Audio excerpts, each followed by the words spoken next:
My name is Moni Basu. I'm a journalist for CNN. When I came to Haiti last January, my heart broke.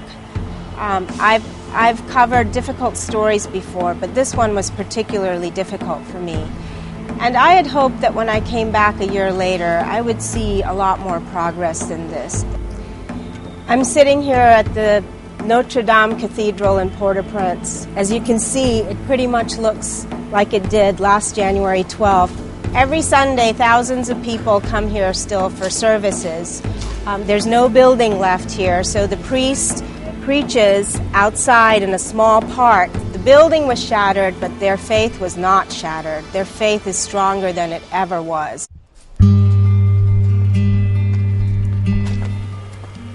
A year ago, this cemetery was filled with the bodies of the dead. 25,000 bodies, truckloads full, were dumped right here.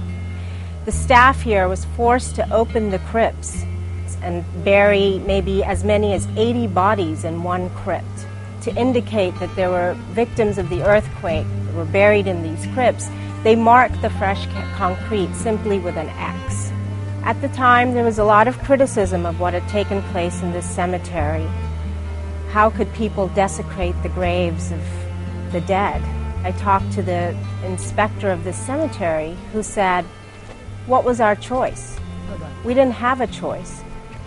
The main promenade that leads from the entranceway to the back of the cemetery is relatively clean. But if you wander, if you meander through the alleys around this cemetery, if your eyes fall to the ground, you're sure to glimpse at a leg bone or even a skull.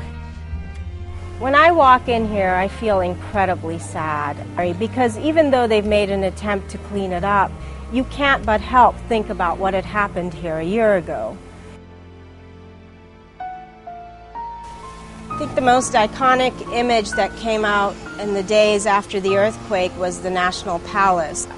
It was destroyed to the point where it had been slated for demolition, but very little work has been done on it since last January, and it's a constant reminder to the people of what happened here. This is the Champ de Mars Plaza in Port-au-Prince. It's a central plaza in the city. Slowly, in the days and weeks after the earthquake, a tent city sprung up here.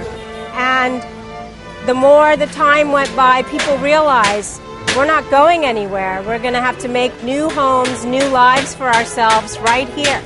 There's a grocery store, there's a cyber cafe even. The tent city has become like a little city within the larger city of Port-au-Prince. It's pretty shocking to see that a year later people are still living like this. And I'm always amazed when I come back to Haiti to see how much strength the people here have. It's just incredible to me how they're able to go on. I just can't imagine having to live through something like this day after day after day.